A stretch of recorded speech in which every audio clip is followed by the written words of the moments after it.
Attention, all of my elevated content seekers. We believe digital is designed to inspire. Whether it's music, news, entertainment, we believe digital has the content that you don't want to miss.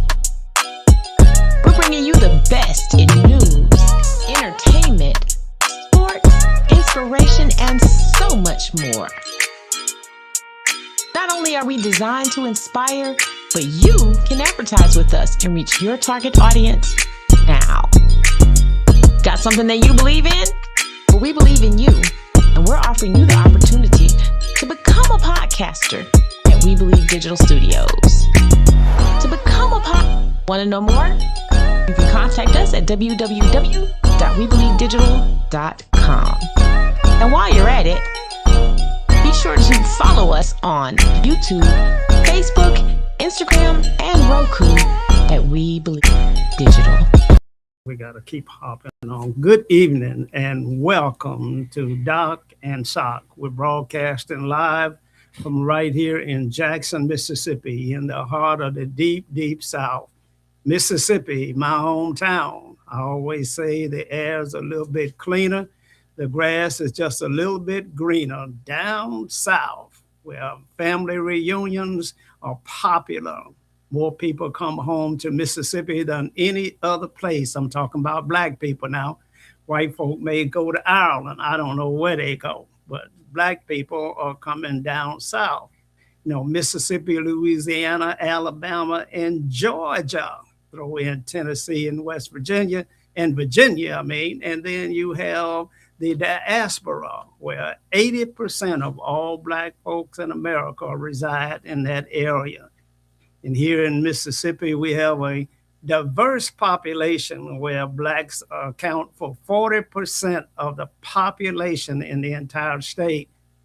Whites account for about 45%, and other Hispanics and Asians account for the remainder. We don't even count the Choctaw Indians up in Philadelphia, Mississippi, because that is a sovereign nation. You know, once you get defeated and get destroyed and you get put on a plantation, they then tell you you have a sovereign nation. Well, police and other law enforcement agencies cannot even go on the reservation. If there's a crime there, they have to handle it themselves. Now, if you're watching us on YouTube, then go ahead and hit the notification bell. Share this program with your friends and family. Over on Facebook, send us stars, subscribe, share, and like. We need your support there. We're on Twitch, TikTok, Instagram, and anywhere you get your streaming platforms from. I'm looking forward to identifying what opportunities exist with fan base. So Isaac Hayes Jr., if you're listening, if you're viewing us this evening, reach out to us. We think we'd be a good fit for fan base. We want to support black entrepreneurs wherever they are in the world, whether they're in Burkina Faso or whether they're in Jackson, Mississippi. You know, they need our support. The struggle continues. You know, unfortunately, the revolution will not be televised. And the only way you're going to know about it is right here on We Believe Digital Broadcasting Network.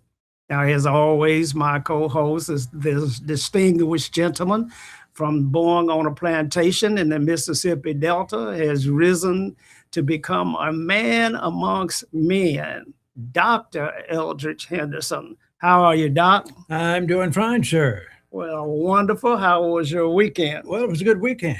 I had some problems, though, and it relates to what you were saying about all these people moving back to Mississippi. You know, black folks coming from various places.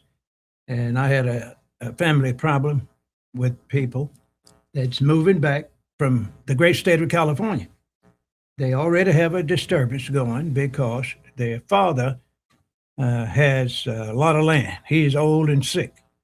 And I'm advising all of these good folks that's moving from anywhere back to Mississippi, make sure you get with your parents and others and get that family estate together, get those wills together, If they die, you're going to have some serious problems trying to divide up all that property. And black folks in Mississippi, believe it or not, own quite a lot of property. They don't have no 30 and 40,000 acres, but they have anywhere from 10 to 2 or 300. A few have 500 acres. And you need to get it together, ladies and gentlemen. If you're going to get here as a citizen, move back to Mississippi in 30, 60, 90 days, you need to get the family will and the family estate together and divide it according to the wishes of the people that owns it. And you won't have a lot of problems, folks. That's very important. You're not going to hear this anywhere else, as Socrates says, only on the Doc and Sock show. Now, Doc, you want them to move back. I want black folks to move back. But America seems to not want any immigrants coming into the country. Why is it that we want black folk to come to Mississippi when they're not welcome in America? Well, that's all right, because we know if we get a lot of black folks in Mississippi, you're going to end up with black governors, black senators, black superintendents, black secretaries of state like we had in the past, all kinds of black sheriffs, and any and all positions. You're going to have a lot of black business people, and that's going to be not only in Mississippi, but throughout the South. Most black people I've heard about and read about just tired of the North, the East, and the West. They want to get back home. They call home Mississippi, Georgia, Alabama, places like that. They're coming back by the hundreds every year, and in a few years, they'll be coming back by the thousands. And that's when they better get themselves together and take over this state. And that's why I've been telling you all for quite some years that will happen. Black folks going to rule the South. I'm going to give them about 25 years, and gradually it might happen before then. If they have some major problems in the North, for as demographics, start running black folks out of those cities, they're going to come to the South and they're going to be solid. Now, what's the difference in the quality of life in Chicago for black versus Jackson for black? Well, now, when it comes to the average black in Jackson, Mississippi, if he or she has any kind of job, they can make it. But there are a lot of people in Chicago and other big areas can't even find a job. Most of the factories left those inner cities, moved to the suburbs, and thousands of men in their 40s and 50s and 60s don't even have jobs. They're sitting on the street. They have a lot of black market activity going on, and many of them can't even feed their families. And they are good folks, healthy people. They don't have the skills nor the means to move to the suburbs and get those jobs. And that is going to be one of the reasons why they are coming back to the South. And they're going to do it in another immigration. There's going to be another immigration, outgration back to the South. The same way it was during the Industrial Revolution. That's exactly when right. the migration out of the South occurred back along the same time, a little bit after we had the Trail of Tears. The Trail of Tears from Kosciuszko to Oklahoma. That's when Mississippi declared that you were either black or white. You were not going to be any Indians left in Mississippi. And the signing of the Dancing Rapids Treaty said that we're going to march all of the Indians out of here. And so we had the great outward migration back then for all of the Indians, Doc. And Doc, why didn't the Indians survive like black folks survive? I can't ever recall hearing where the Indians were on the plantation. Why didn't they survive? It was so many of them. Well, they made an effort to survive, but you know they had a lot of different Indian tribes, and many of them got infiltrated by the Europeans, and they accepted a lot of those Indians and told them they were the civilized type, and those people they intermarried with and had a lot of children by. And as you know, some of those Indians were strong officers in the Civil War. Many of them had white dads and mothers. They had brothers and sisters that were white and Indians. So they were sort of accepted when it came to being a leader in the state. If they were, I hate to use that old word again, if they were mulattoized, they were accepted but they were not given full citizenship because many of them lived on the reservation. And I've seen research to show that a lot of them owned plantations. They had slaves too, and they were considered as white folks as long as they didn't try to get too involved in politics. Wow, as long as you be a good boy and do what you're told. Doc, you brought up the Civil War now. Doc, that was a terrible, terrible time. 600,000 plus individuals gave their lives up during the Civil War. And I don't know exactly why that war was fought. Some say it was because of slavery, that they wanted to keep black folks in slavery so bad till they were willing to give up 600,000 lives just to try to keep Negroes in check. Now, Doc, that's a terrible reason to go to war. No, it's not. Not according to the Caucasians during that time. Most of the Caucasians that had any means had at least one or two slaves. Some had 50 and 60, and a few had 200 or 300. So when you have a situation where you don't have to work, you just manage. Even if you don't quite have one, you are told that you might have one day. So you are going to do your best to condone slavery and do anything you can to get you some. Lazy people that's been taught to be lazy want to maintain that laziness, and they want other people to do their work. They want people to feed them. They want people to take care of their old sick relatives. They want people to take care of the children. They want people to do all the dirty work they don't want to do. And black folks were the ones to do it. They did put a lot of the Indians in slavery initially. They couldn't handle it, and they would run away. And black folks tried to do the same, but they couldn't get very far. And they decided to get rid of the Indians, put them on their reservations, gave them some sovereignty, and told them, you run that, stay out of our territory, but just make sure you don't try to fight us for any reason. But every time they moved the Indians from one place to another, they found gold or silver or something, and they took that land from them. And that got them teed off, and that's why they had so many Indian and Caucasian revolts. And they finally said, we're going to take the whole country. And you said earlier, we're going to get rid of you Indians, and you all get out of here and take these slaves you got with you, and we just don't want you around anymore. So we're going to give you the worst part of the nation that we hadn't settled yet. Go ahead. Doc, you mentioned the Civil War again, and it's not taught in history books in Mississippi. Now, I don't know what they teach in Boston and Massachusetts, but in Mississippi, we don't teach Black history, and we don't teach anything about why the Civil War was fought and who participated in it.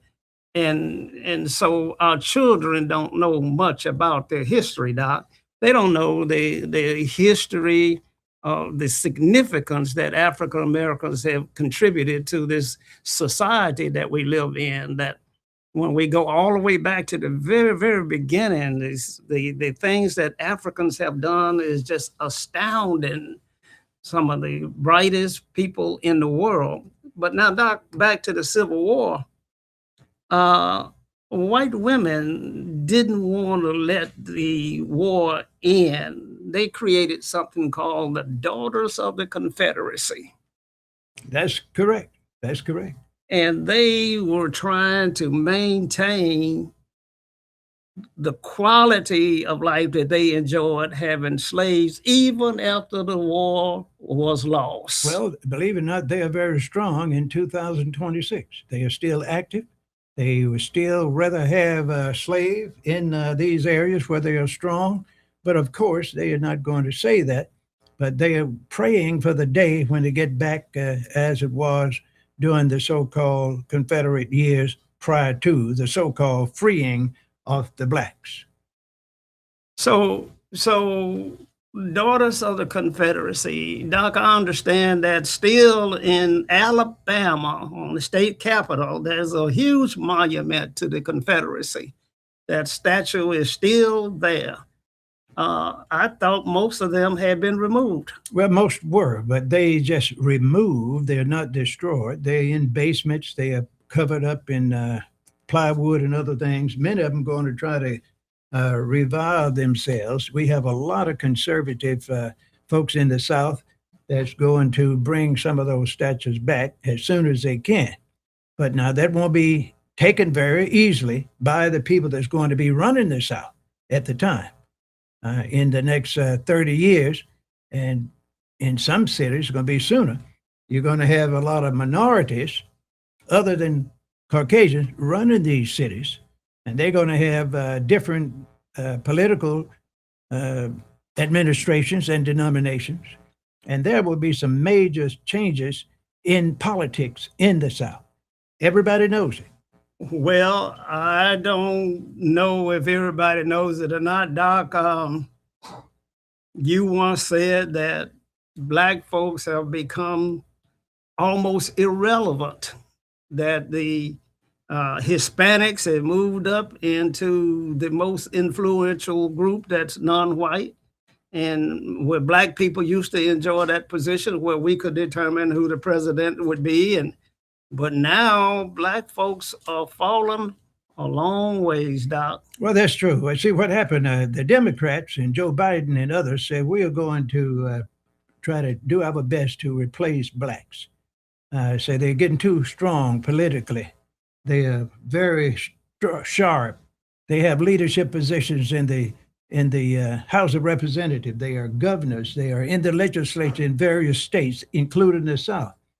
And sooner or later, if we continue to let these Black folks get in these positions of leadership, they're going to be wanting to be governor, and they are. They are going to want to be the House leaders. They want to be the Senate leaders. And of course, they want to be lieutenant governors. And that's happening gradually.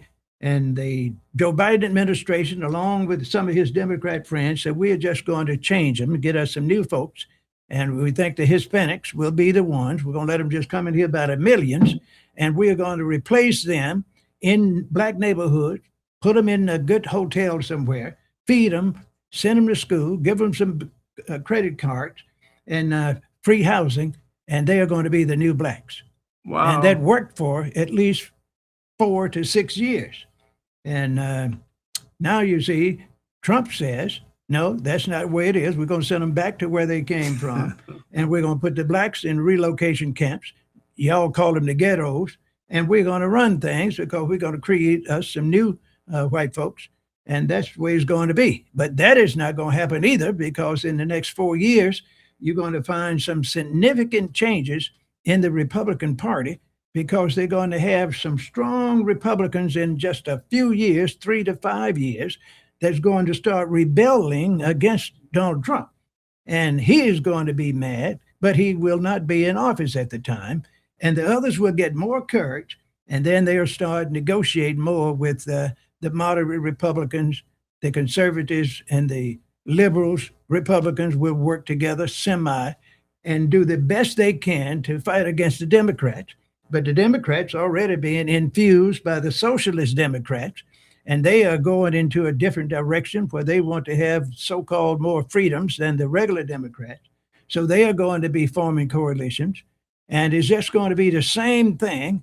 And they will constantly be fighting over the money, fighting over policy, fighting over who's going to have a job. And that's going to be good for Russia, China, and North Korea, and the folks in the Middle East, because they're going to take more and more of the American resources when they are fighting against each other.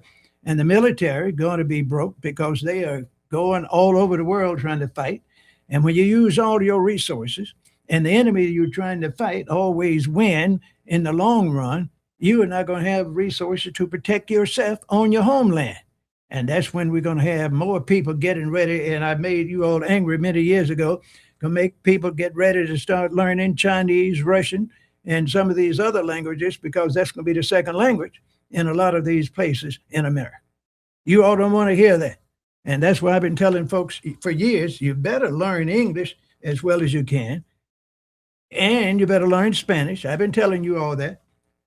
And now you better get ready to learn some Chinese, some Russian, and some of these other languages, especially Middle Eastern language and 1 or 2 of those major African languages, because the nations in Africa are going to eventually pool their resources on a regional basis, and they're going to have one Africa, one army, one currency, one economic policy, one education system on regional levels.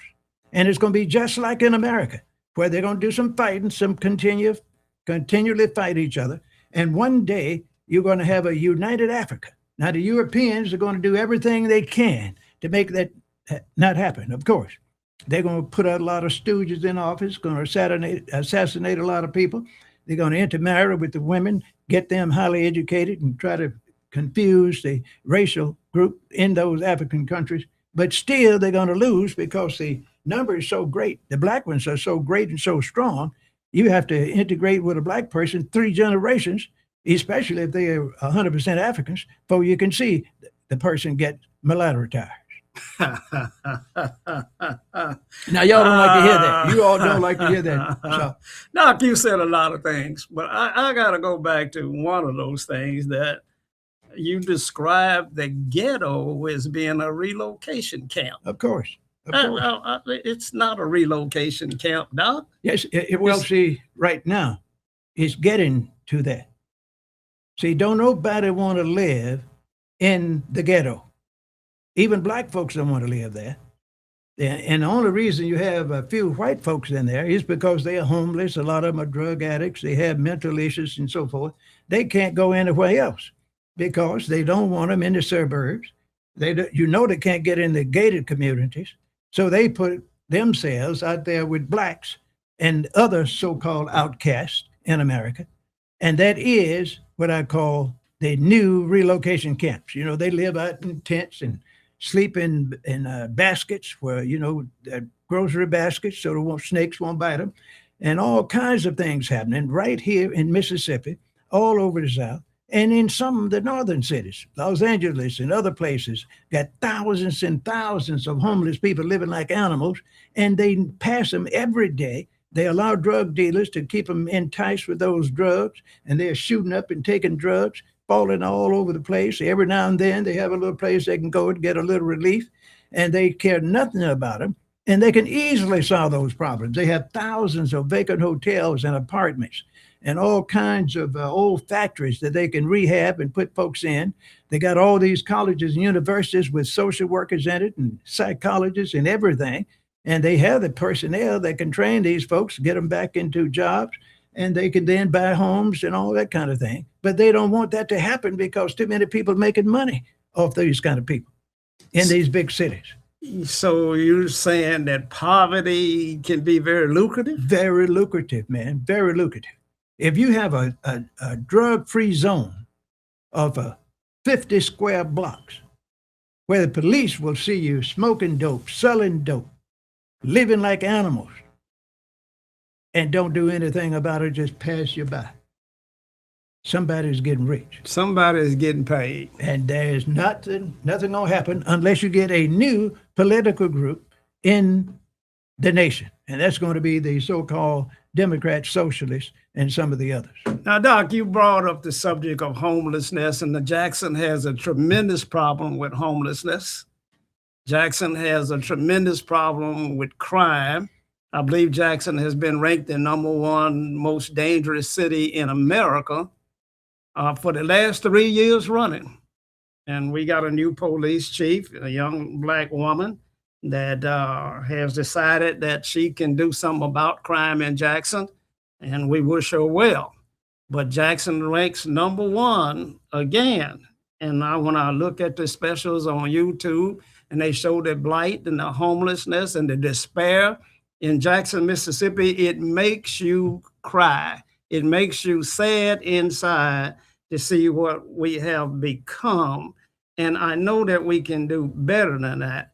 But we got to fix this crime problem, Doc. If we're the most dangerous city in America, what are we going to do? And this recently, we had a young lady that was hung, black woman, that was hung in the backyard in Jackson, Mississippi. We've had 2 or 3 hangings, Doc, and Right. recently. And this gentleman that you see on the screen is one of the individuals on the most wanted list of the FBI. Now, Doc, his name is Gregory Henderson Jr. Let me tell you one thing about Gregory Henderson Jr. Tell us, Doc. He is not kin to Eldridge Henderson. I want to tell you that right now. We don't know nothing about him. He's not even one of the outside children. He looks like he's been mulattoized, Doc. He has been. He looks like, your skin tone and color is not much different than yours. But that's still, he's not kin to our set. I can't own him. You cannot own I cannot Gregory. own Mr. Gregory. He's a good man in some spheres. His relatives probably love him, but we don't claim him. Doc, he's accused of hanging a black woman in the backyard, Doc. Well, he's just being accused. He had not been found guilty yet. So it's just alleged. They don't have all the evidence they need. And he's just accused. They have thousands of young people in Mississippi and all over the country in these jails and prisons. And they've just been accused. Many have not been to court yet. And a lot of them are really innocent. They just got caught up because they had to find somebody. When you have a lot of drugs and killings and everything going on, you catch somebody that's vulnerable and you accuse them of it. And you know about this case right here. This highway patrolman, we're not going to get in this. His name is Tony Parker. Now, we're going to get into it, Doc. You want to get into it? Okay. We're certainly going to get into it. So but you can be accused. I want to stay here with this crime in Jackson for a moment. Let's do that first. Yeah, I mean, because they say that Mr. Henderson has been arrested. Right, of course. He's been arrested. He's been accused. And he's been charged with the killing of a black female that was found hanging from a tree in the backyard on a popular street, I believe Rhoda remembers. But still, he has not been found guilty of anything. He's just like Donald Trump. He's just a convicted felon. I'm quite sure. I don't know whether he has a felony on his record prior to now, but until he is found guilty, he's innocent. Doc, I don't believe we look at it that way now. Donald Trump, he's not like Donald Trump. I mean, because Donald Trump says that he can do anything. Well, he can. And Gregory Henderson said he didn't kill the woman. Well, that's what he better say, and that's what he's supposed to say. Donald Trump says he's not guilty.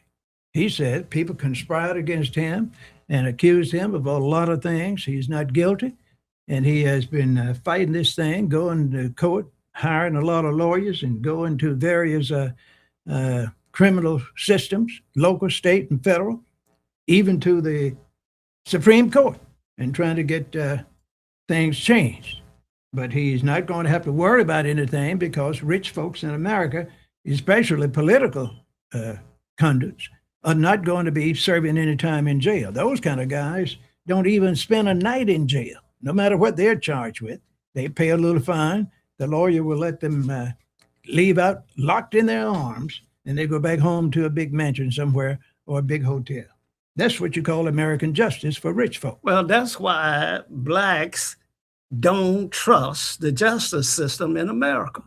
That's why when you had the O.J. Simpson trial and the verdict was read and they found him not guilty, blacks were celebrating in the streets. Well, they did that because they say, we have seen so much injustice. And finally, this black man that's want to be white and loved by folks, he finally got what they got.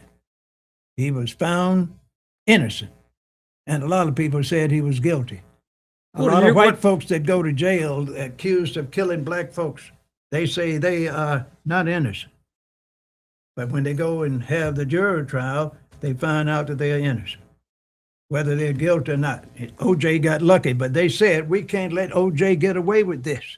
So we're going to have to frame him some other way. Say, this boy got to serve some time. And believe it or not, they made it happen. Doc, blacks don't trust the justice system. They don't trust the justice system. After the years of slavery and the justice, those in law enforcement were part of the same organizations that ran the Klan, they ran the Citizens Council, they ran the Jim Crow era. They are the same individuals that are in charge of the justice system, and therefore the history that blacks have with them says that we can't trust the justice system. And when a black that's accused of a heinous crime is found not guilty, blacks celebrate. That's a fact. In many cases, that person is innocent because they frame them, they manipulate the evidence, they have people to come in and lie and promise them things. And they usually, when they put these black folks in jail, they usually put an informant in the cell with them. He or she is usually a felon. And they update them on his case, make him say eventually that he said he did it, and then they come out and the boy gets 30, 40, 50 years. The case in point, Doc, Tony Parker.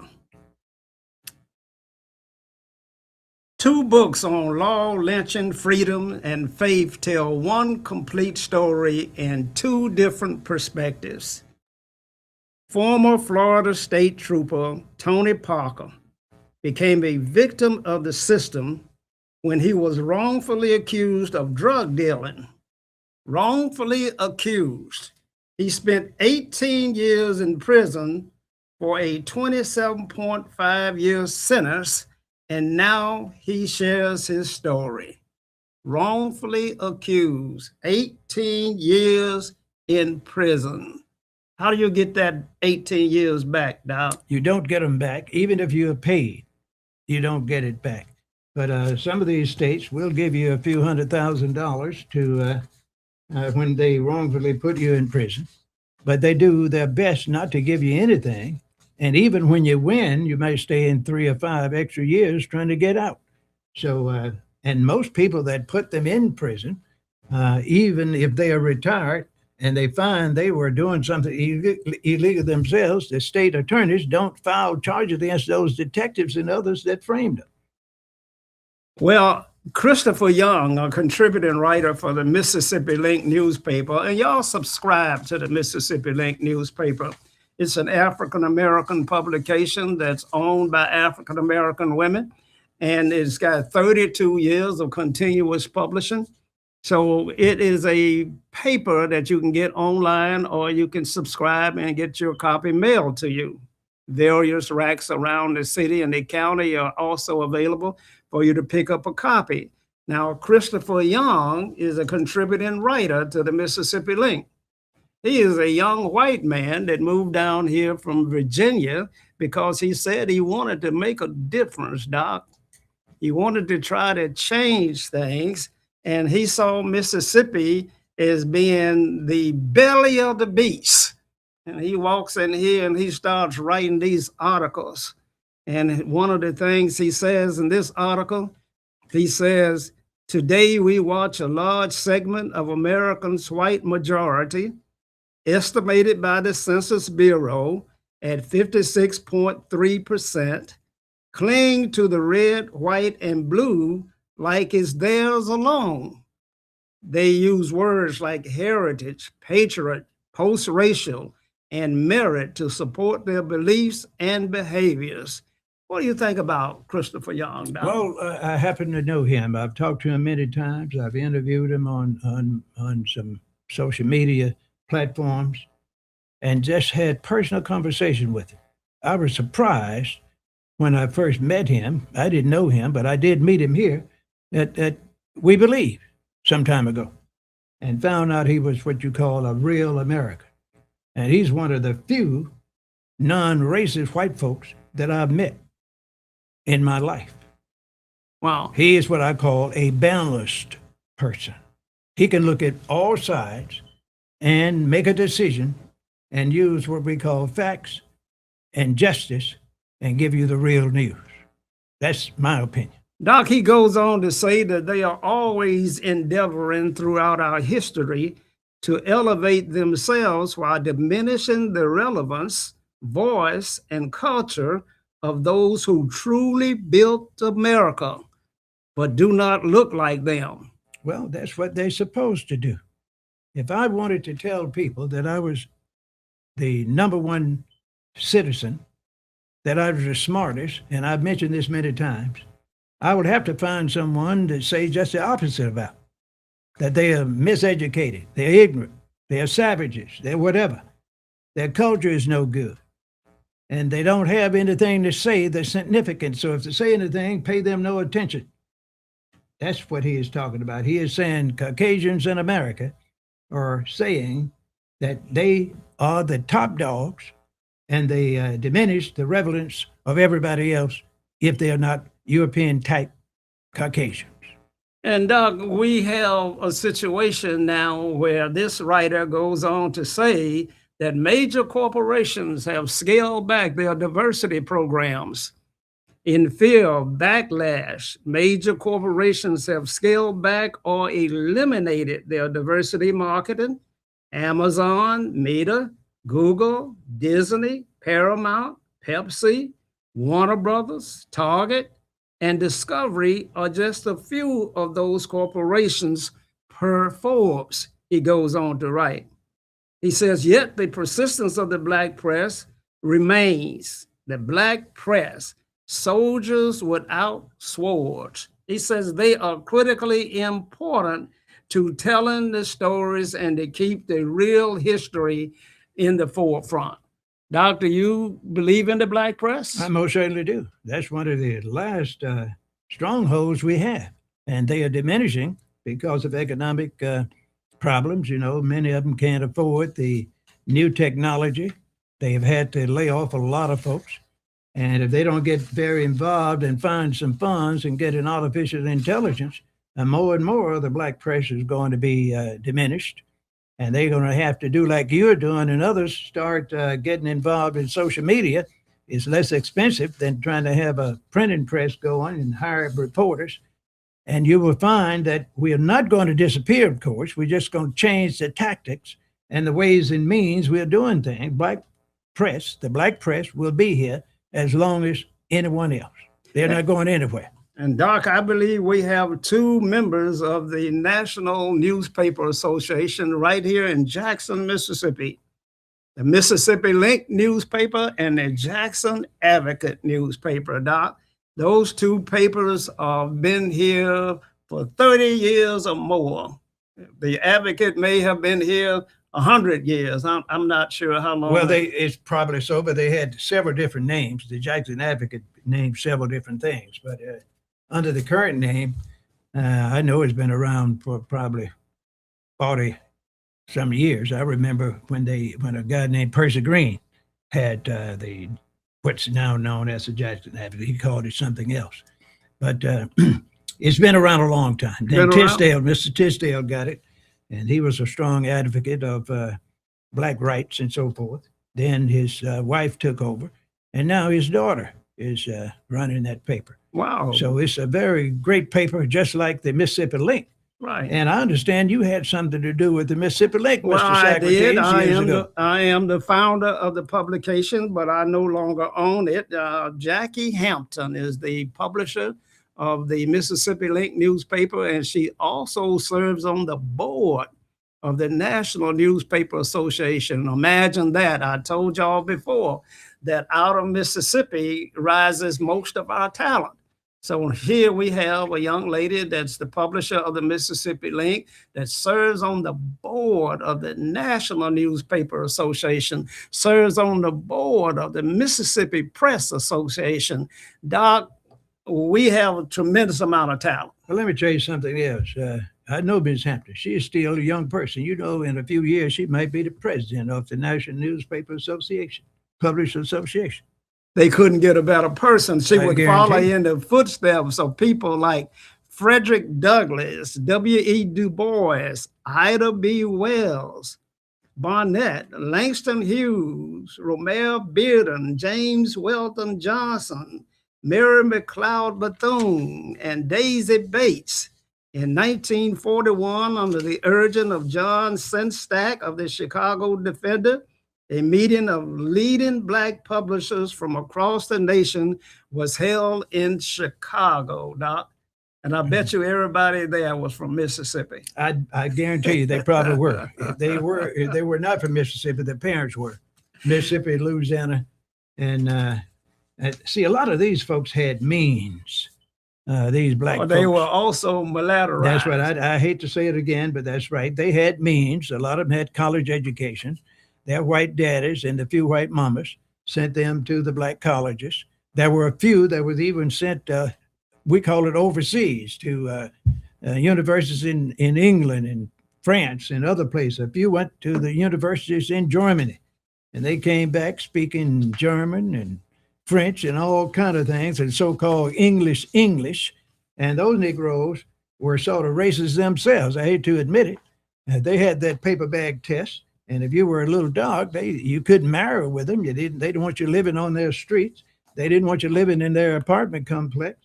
And matter of fact, they just despised black people, especially those that didn't have much education. Now, I hate to say it, but that's a fact. Anyone don't believe it, all they got to do is do the research. Doc, we're up against a commercial break. We went a little long on our first segment, so our next segment will be a lot shorter. But we're going to go to commercial. But when we come back, we're going to deal with the fact that there is no Democratic candidate running for governor, and the Benny Thompson Removal Act is still getting traction. Y'all stay tuned. We'll be right back.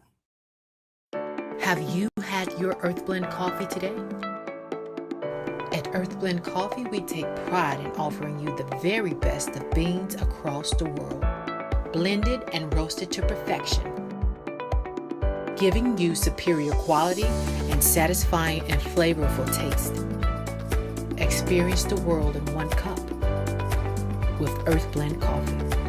To order, visit earthblendcoffee.co now. Jackson, get ready for a brand new entertainment experience where fun, good vibes, and unforgettable memories all come together. Whether you're planning date night, girls' night out, birthday parties, or you just want to have a good time, we're creating the place for you. 2659 Livingston Road, across from the Medical Mall, Snooty Fox. It's your destination for a good.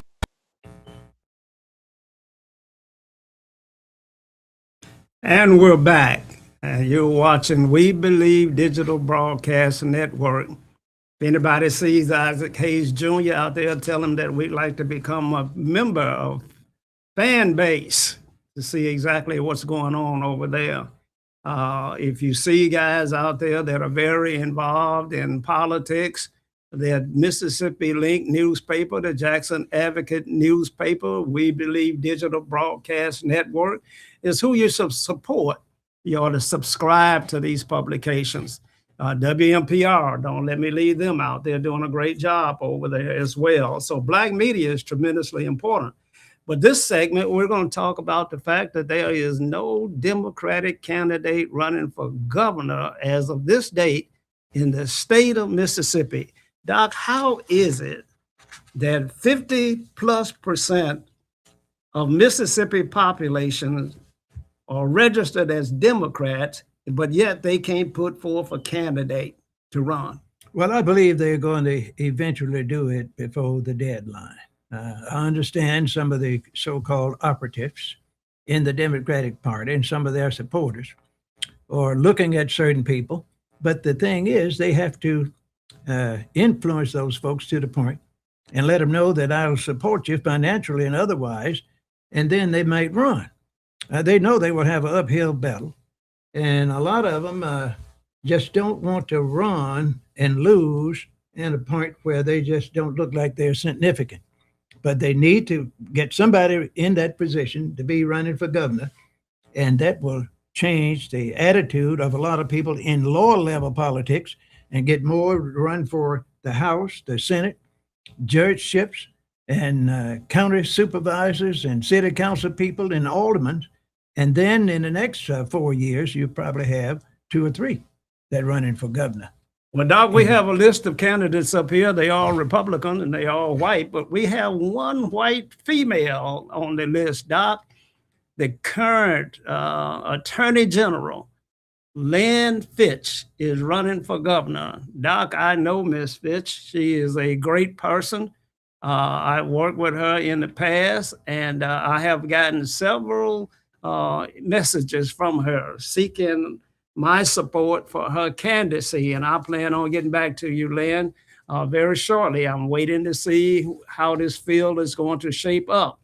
But certainly I will get back in touch. Now, Andy Gibson has found himself in some trouble, Doc. He made some remarks about some judgeships and about some ladies that didn't go over very well. Oh, yes.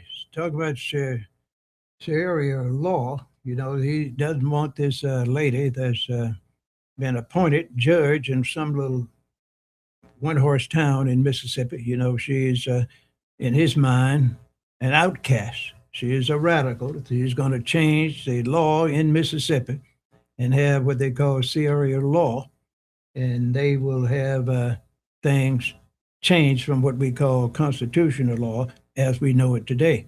And the state will be determining the destiny of the people. And he just don't want any change, and he's going to get some legislation passed to that effect. Matter of fact, he wants that lady to resign. Doc, I saw that the Muslims held a press release, a press conference where I saw blacks and whites, and I was impressed with the diversity of the group.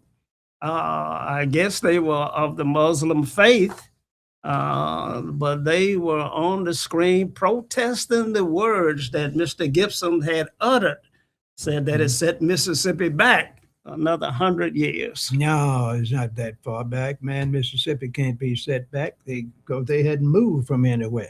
They have not changed since the 1500s, before it was called Mississippi. Well, the next gentleman on that list is Philip Gunn. Doc, he resigned. He was Speaker of the House, and he resigned. I thought he was out of politics, but he has resurfaced, and he has thrown his name in the hat for governor of the great state of Mississippi. I think that Mr. Gunn probably is the most popular candidate with African Americans because of his role in the Senate when he was the Speaker. So he befriended some African American of great influence, and they are going to be out carrying his banner. But the last person on the screen is Shad White. Now, Shad is the current auditor of the state of Mississippi, and he was the individual that brought about the lawsuit against the Department of Human Services, where $77 million were stolen and misappropriated by very influential people. And some have pleaded guilty, and I don't know if anybody has been sentenced to anything or serving any time. Nope, I can tell you that. Not going to serve any time. 77 million. That's nothing. I done told you all before. If you're going to do something, you have to be able to have enough money to take care of a lot of people. I'm not going to name any names. Now, the same Chad White, who is getting ready to run for governor, has also accused, and he had the evidence to prove it, a lot of local folks, sheriffs and people in circuit clerk positions and others, where they got $5,000, $10,000, $15,000, less than $50,000. A lot of those folks, some have to serve time, others have been found guilty. They had to pay restitution, had to get under what they call community service, and they went to court and lost. And those big boys went to court. One of them went, and I think he had about 11 charges against him, and he was found innocent on all of them. And then poor white ones and the poor black ones that were accused of those $10, $30, $3,500 like that, found guilty and had to pay restitution, get sentenced with no jail time and all that kind of stuff, ruined their reputation, lost their jobs. And many of them were outstanding citizens, but they didn't get enough money to hire the best lawyers and otherwise. Doc, is that Mississippi justice? Of course, that's justice anywhere. That's American justice. That's world justice.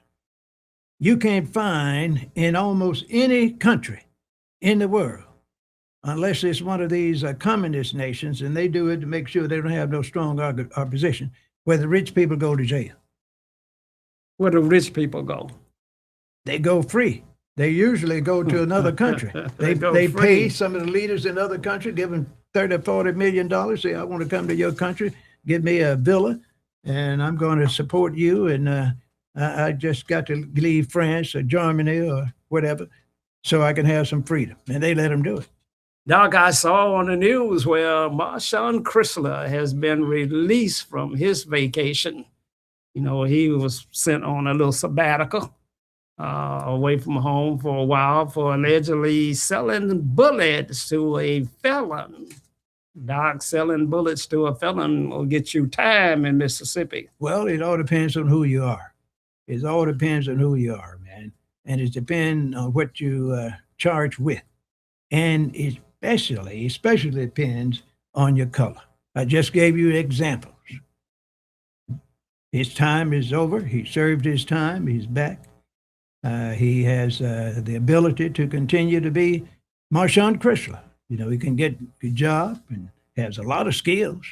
So just still a young man. So Still a young man. he can do some things. If he I wants to. hope his spirits and his countenance is high and that he's doing well. And we'll look forward to getting a bite to eat with Mr. Chrysler just as soon as he catches up with all of his lost days with his family and his children and his relatives. And I know that they are just overjoyed to have him home. And so we say, welcome back, sir. Well, he's going to be all right. He's a former military man. You know, you can't hold those guys down too long. He's going to be fine.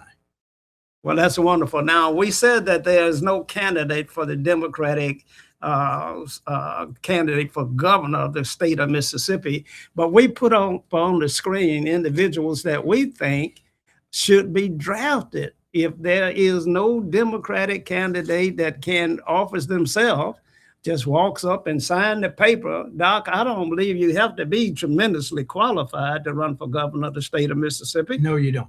Very limited qualification. Very limited. You have to be white. No, you just have to be of a certain age. I believe about 35 or something like that. You have to be a citizen, and you have to live in the district that you are running. You have to live in the state. In the state of Mississippi. And no education requirement, no moral requirement, no anything other than those things I mentioned. But the only requirement next is once you declare, if you don't have enough money, you're not going to win. You're not going to win. Right. So we put on the screen Leroy Walker. He's a Jackson community leader.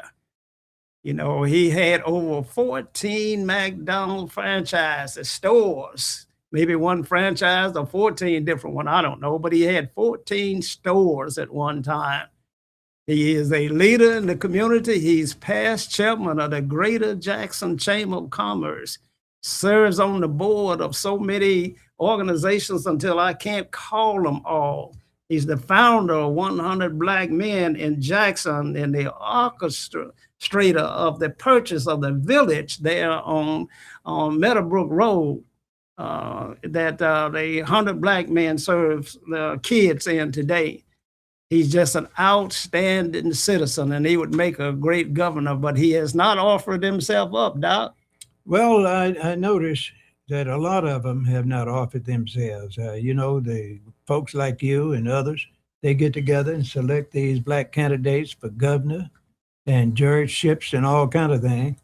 And some of them know these politicians so well, they just don't want to get involved in it. They'd rather find someone else. You know how that goes, because they know it's a lot of stuff going on. And many of them have gotten themselves to what I call semi-retirement. They're enjoying themselves, and some of them's health not good. They hadn't been with their husband and wives in many years on a continuous basis, and they just want to have a little relaxation. And that's why many of those guys and ladies not going to say yes. Doc, the other two that we've put up on the screen before is Mike Espy. He was the past Secretary of Agriculture. That is the highest ranking position that any Mississippian has ever had, in my way of thinking, Doc. That's right. Back in his time, he was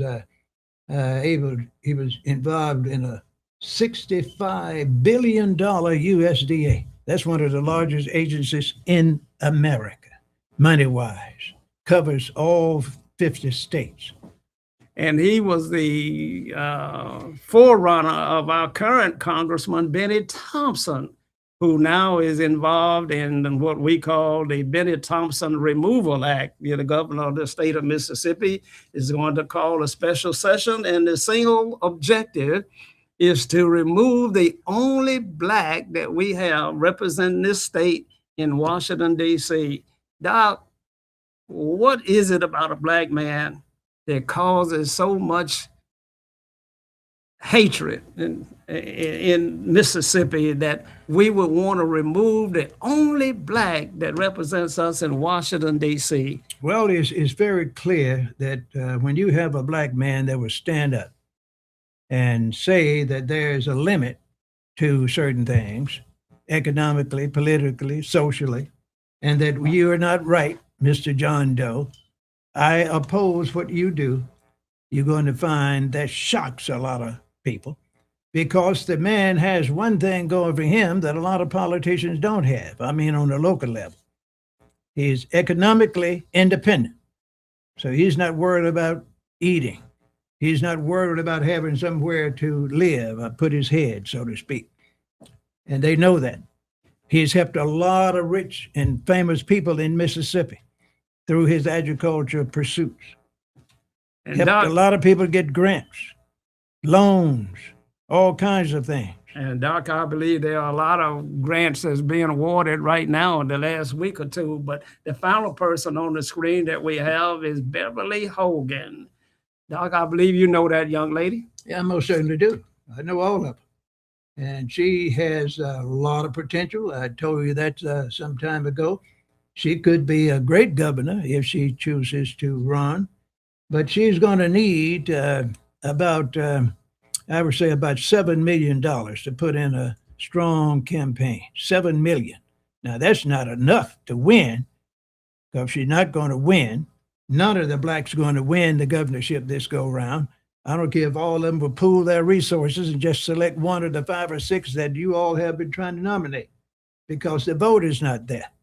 And if the vote is there through hook or crook, the people in charge going to make sure they find people to hire that's going to go and get that vote and put it in their corner, because they got a group of people just waiting to be called. And I guarantee you the votes will go the way the money goes. Wow. I'm not going to get into that, because that'll make a lot of people uncomfortable. Well, we'll get into it later. We're going to do it later for sure. Well, Doc, we understand that there was a meeting at Ferris Street where Scott Cologne, who is running against Sidney Hyde Smith for Senate in the state of Mississippi, and Mr. Cologne comes from a prominent family, but he is going up against a giant in Cindy Hyde Smith that has defeated the likes of Mike Espy when he attempted to run against her. So he's got an uphill climb. What do you think about that race? Well, I think it's a good race. All he has to do is get his name in there and run again. He's a young man. He can run at least 4 or 5 more times. And I guarantee you, you're going to be surprised. During our lifetime, we're going to have a black governor in Mississippi. What now? We're going to have a black governor during in Mississippi. What period of time? Our lifetime.